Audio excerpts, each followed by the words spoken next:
Hi, my name is Tamisha, and our group is composed of myself, Jason, Salamatu, and Nazali. And our case study is on demystifying microcredit, the Grameen, NGOs, and neoliberalism in Bangladesh.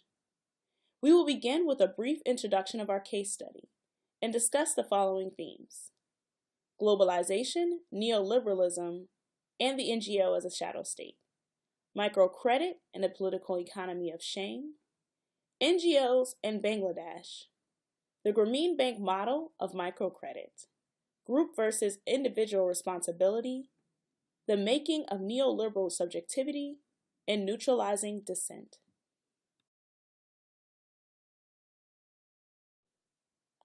This ethnographic case study examines the impact that microcredit loans from Grameen Bank and other NGOs have had on gender relations in rural Bangladesh. Microcredit loans have been credited with lifting millions of Bangladeshis out of poverty. And as a result, founder of the Grameen Bank, Muhammad Yunus, and the Grameen Bank were jointly awarded the 2006 Nobel Peace Prize for their efforts to create economic and social development from below. Despite the stories of success that earned the Grameen Bank the 2006 Nobel Peace Prize, microfinance has faced significant criticism. And much of this criticism surrounds the impact that globalization and neoliberalism have on rural women in Bangladesh. The appropriation of women's honor and shame by NGOs in pursuit of their capitalist interests has created a political economy of shame. In doing so, it has contributed to social interdependencies in which the financial investments of actors at the local, national, and global levels have become intertwined. In other words, globalization created to promote a democratic and autonomous standing have weakened the sovereignty of the patriarchal home. It has done so by replacing the patriarchal home with the sovereignty of the market through NGOs, contracts, courts, judicial subjects, and community police to safeguard investments. But despite the criticism, neoliberalism has created new pathways for rural people to access new routes of capital circulation, in addition to facilitating new movements of migrant labor. This has enabled rural women the ability to send a male kin to the Middle East or Malaysia for migrant labor, with the expectation that they will repay the investment at a high rate of return. This case study argues that this is not often the case. Rather than these loans benefiting and empowering women, they often contribute to adverse consequences for women. And three arguments that the case study makes is: first, development NGOs operate as a shadow state in Bangladesh, which enables them to exercise control over the lives of people through a Gramscian notion of hegemony. The second argument is that NGOs have contributed to creating an economy of shame by utilizing microcredit to manipulate existing notions of honor and shame to ensure that loans are paid back in full. And the final argument is that microcredit has resulted in unanticipated neoliberal subjects, such as the normalization of the female petty moneylender. We will discuss and critique each of these arguments throughout the presentation. According to the case study, globalization has contributed to the emergence of NGOs as a shadow state. Due to the rapid movement of finance capital outside the control of the state, many Bangladeshis have become dependent on Western aid. Subsequently, this has led to the exploitation of Bangladeshis by international actors such as the International Monetary Fund, the World Bank, Western industrialized nations, and multinational corporations. Thus, the emergence of NGOs who work with the poorest of the poor has seemed like a welcome relief from Western exploitation. NGOs have stepped into what was traditionally the responsibility of the state in areas such as education, healthcare, credit, and employment due to their economic ties to the West. Consequently, this has allowed them to begin acting like the state. In addition, the case study highlights that the mutual dependence that exists between rural people and NGOs is significant. rural people have become dependent upon NGOs for consumer products such as financial capital and physical inputs such as seeds, while NGOs are dependent upon the consumption of rural people. However, the balance of power is with the NGOs, who have linked together economic, social, and political life through their programs. In summary, the emergence of the shadow state in Bangladesh has been a response to the inadequate governmental structure that was unable to take care of the needs of Bangladeshi citizens. And as the case study has illustrated, Bangladeshis are amongst the poorest of the poor. NGOs and microcredit are one of the few options that they have available to pull themselves out of poverty. The problem is that, as we will discuss in this presentation, these loans come at a price. For many, the price begins with the creation of a system of mutual dependence between rural people and NGOs. And as a result, it has contributed to a system of mutual exploitation. Now, Salma will discuss the impact of microcredit operations on rural populations in Bangladesh. Thank you very much, Tomisha. As she already mentioned, I am Salamatu. I will be discussing the impact of microcredit and NGOs operation on the rural population in Bangladesh. According to the case study under review, the author used two key words to analyze the model used by the Grameen Bank.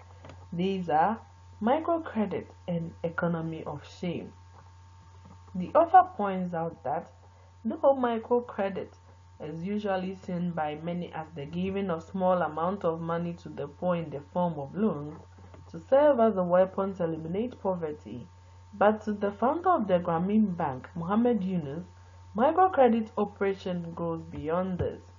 To him, its operation is associated with the implementation of unique set of social objectives, which include promotion of credit being seen as a form of human right, targeted towards the poor in society, especially women, giving solely based on trust with total disregard for collateral or any legal formality, operated on the principle of people should not go to the bank, but the bank should go to the people, resulting in banking sent to the doorsteps of the poor.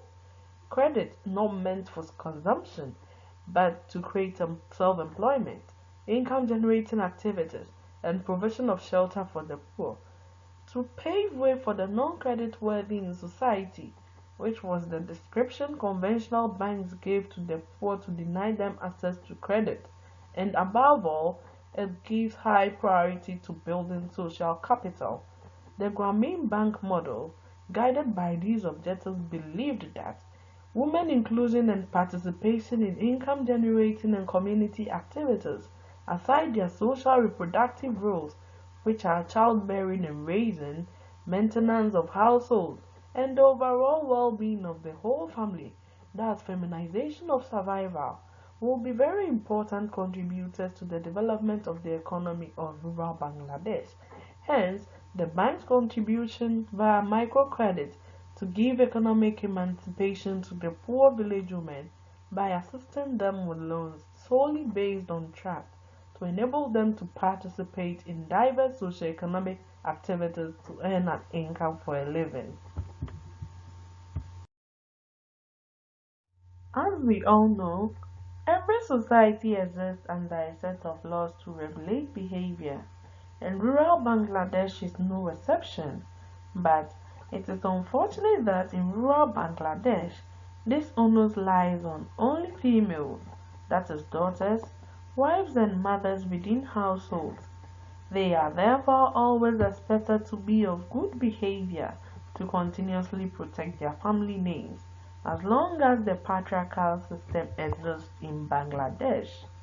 Those whose conduct bring dishonor to their families are subject to different forms of punishment, such as being flogged in public, spitted on as they walk by, and worst of all, one's family being isolated from the village. These and much more are what the author termed as the economy of shame. This medium of regulating behavior is usually common among the poor rural population in Bangladesh, which has lived with them for centuries.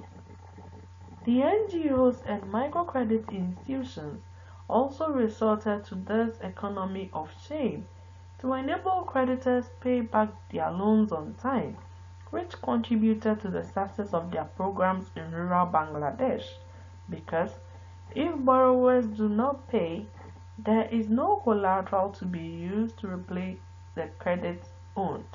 So, the honor and shame method adopted were used as a form of collateral because if the woman pays, it's an honor, and if she does not, it is a dishonor to her entire family. Therefore, we could see from the case study that the introduction of microcredit made a positive impact on the lives of the poor marginalized women in rural communities in Bangladesh, and other countries should emulate this example. It has therefore also revealed that women, when well equipped with the relevant resources, can contribute to the development of their societies.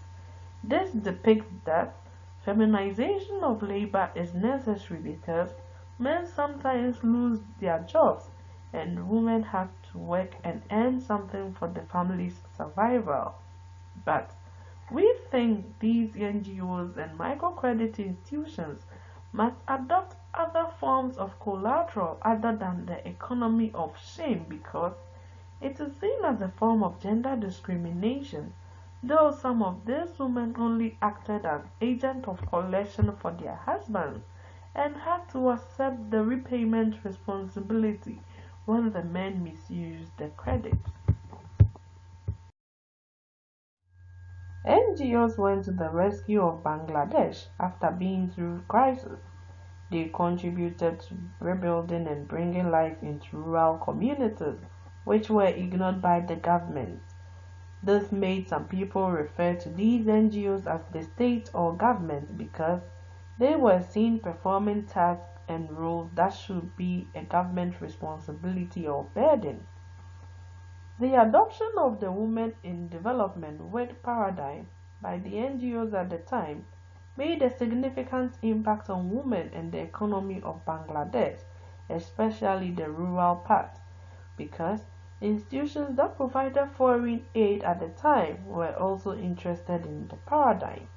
They therefore made significant contributions in the form of money to help involve women in development and the economy at large. The idea of women involvement in the economy was celebrated as a national goal as it paved way for the government and its people to also legally accept Western democracy in Bangladesh. Foreign aid providers also enjoyed working with NGOs because it was a means of avoiding bureaucracy and corruption among the government and its officials, thereby increasing women's participation in the electoral process, that being voted for and voting. Also, some politicians came to seek the support of the NGOs to help them win the elections because of the support they had from the people. According to the case study, the author referred to the four reasons outlined by Ong on why NGOs have power over rural Bangladesh population than the government.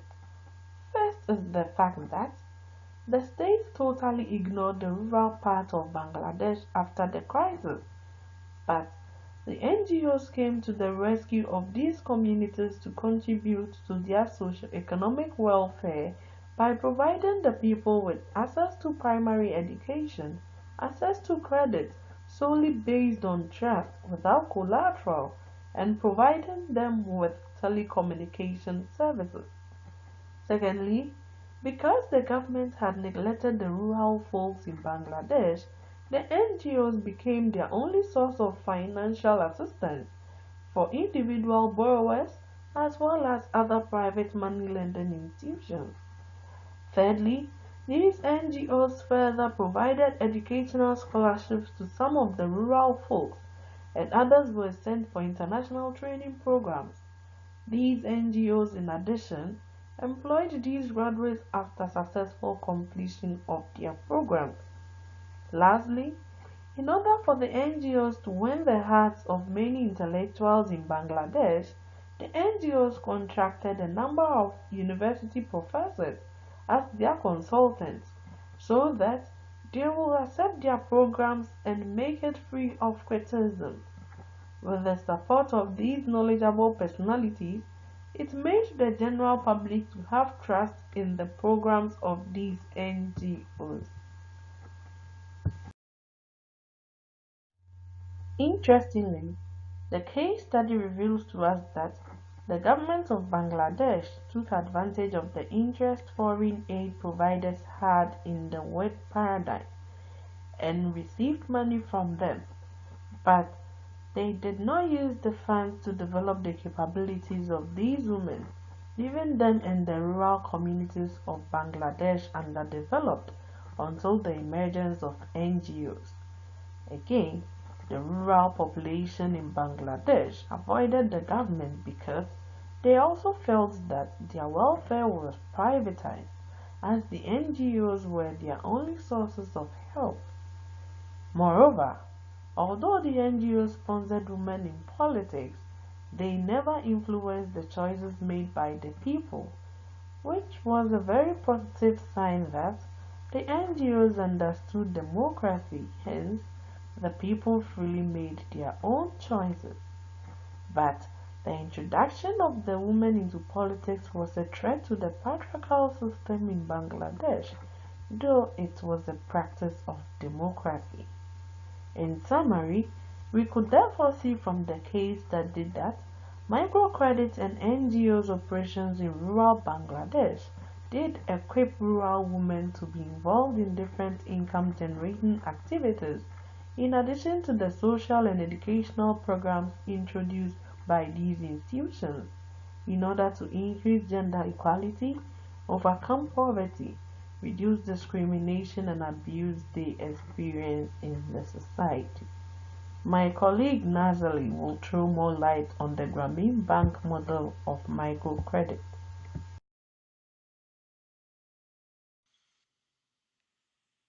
The Greenman Bank model of microcredit has reversed conventional banking practice by removing the need for collateral and created a banking system based on mutual trust, accountability, participation, and creativity. Greenman Bank has made significant contributions to the practice of commercial banking. It has made credit available to the poor who were denied commercial loans due to lack of physical collateral. It has demonstrated through its 98% rate of recovery that the poor are not defaulters, that the poor pay back their loans. So, who benefits from the credit? Number one, men. In the majority of the cases, the husbands and male kin of the women use the loans. While the Greenman Bank and NGOs claim that poor women are the beneficiaries of these loans, it is the husbands of the women and other male members who really use the loans. Bangladeshi women are primarily the carriers of the NGO loans. They are not their end users. Men use 95% of the loans. Professor Yunus has conceded as much. Number two, NGOs. NGO officers and researchers in Bangladesh connected with the microcredit industry are aware that the men control the use of the money, but they censor this vital information. The silencing in public scripts of who really uses the money occurs for two reasons. On one level, it fulfills the Western aid mandate of targeting women in development, and the loans are given in the names of women. On another level, NGOs seek out women because they are seen as weak subjects who can be subjected to their codes and more easily manipulated than men. So, who suffers from the credit? The research shows that it's women and their families. The Greenman Bank model rests on the idea of the individual entrepreneur who, with the help of microcredit, becomes self-employed, owns private property, and sells her labor on the market. The out-of-the-home entrepreneur links seriously with the ideology of neoliberalism. She is an owner of petty capital.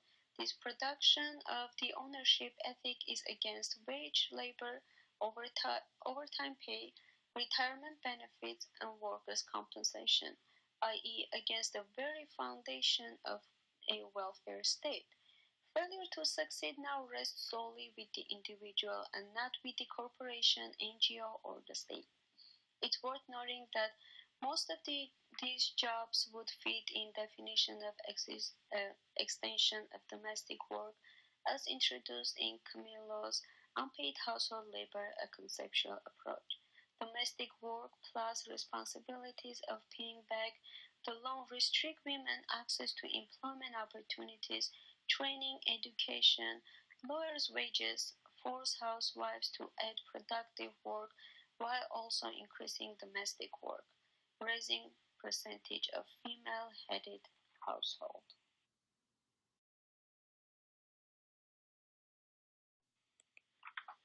The collateral that Griman and all other NGOs extract from the poor is the Bangladeshi rural women's honor and shame. Rural men are ambivalent about the condition in which they find themselves. Many rural men prefer jobs from NGOs that would offer them a guaranteed income. This is given a choice between entrepreneurship with its associated risk and regular employment. Most prefer the regular employment. This could be easily connected to Camilo's unpaid household labor, a conceptual approach's argument that this kind of behavior puts heavier burden on women, more domestic and productive work, poor health, also increasing male unemployment. Soon we'll discuss and elaborate more on what we mean by women's honor and shame. Now we'll talk more about group versus individual responsibility. The Green Bank operates in this model. Group responsibility for individual loans is a fundamental organizing principle of the microcredit.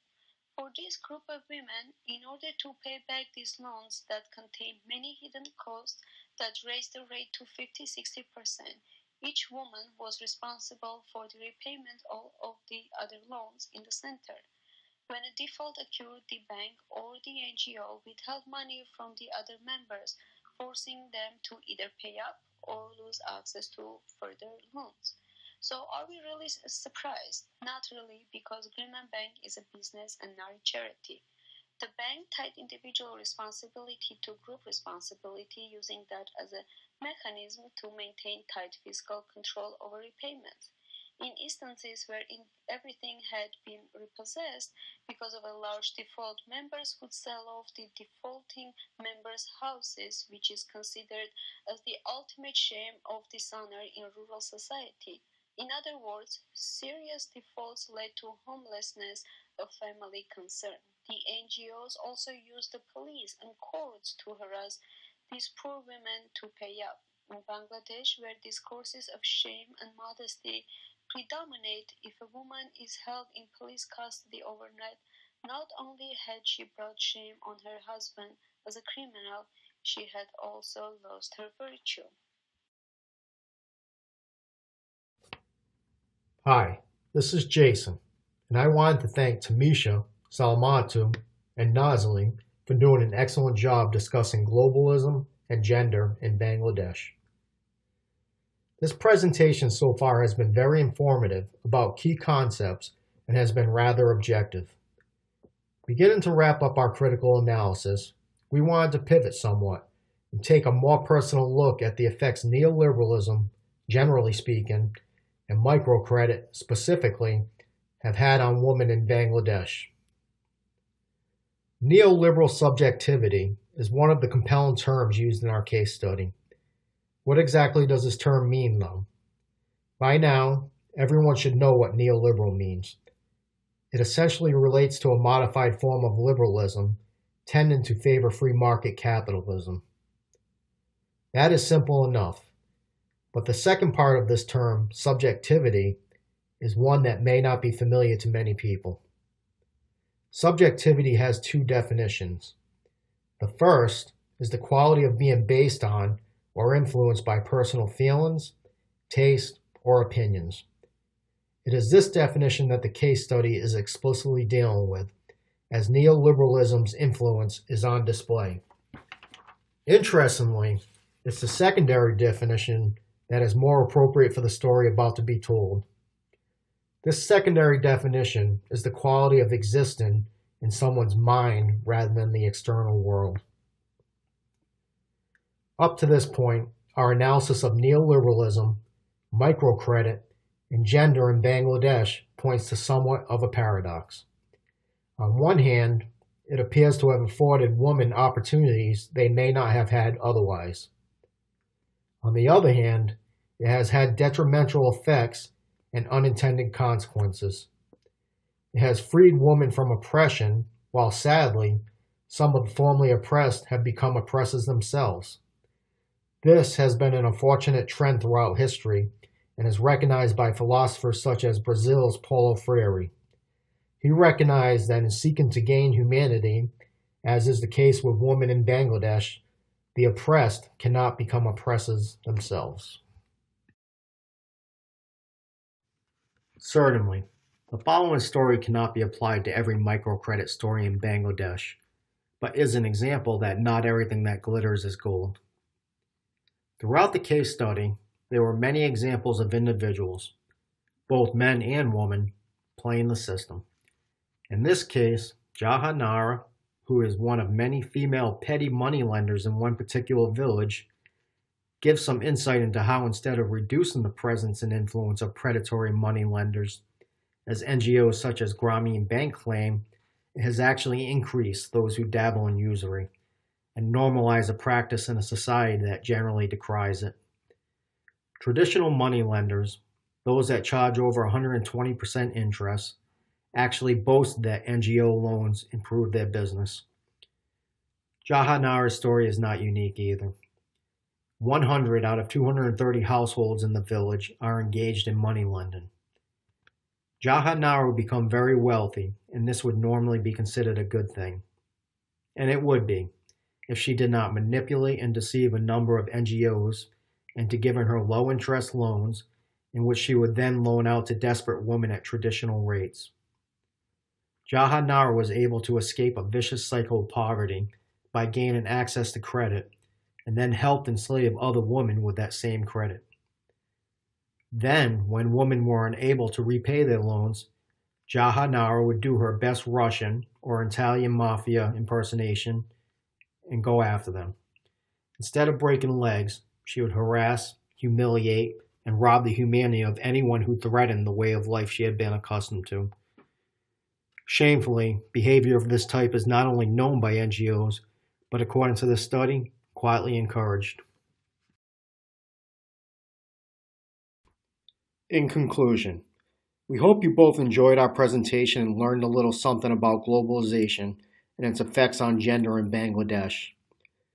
There was a lot of talk about NGOs, particularly the Grameen Bank, because in Bangladeshi context, as with many others, NGOs are one of the main vehicles of globalism. In Bangladesh, Grameen's main tactic is targeting women with their microcredit loans. But as we learned from this presentation, that may have been more of a tactical business decision rather than a humanitarian one. Globalism in Bangladesh has been a double-edged sword when it comes to gender equality and equity. On one hand, it has lifted many women and their families out of abject poverty. On the other, well, you heard in this presentation all the examples of how women have been used as pawns. There seems to be a war on globalism taking place throughout the world today. Whether globalism stays or goes, the reality is that there is much work to be done to ensure that women are treated as fair and equal partners in shaping the world we live in.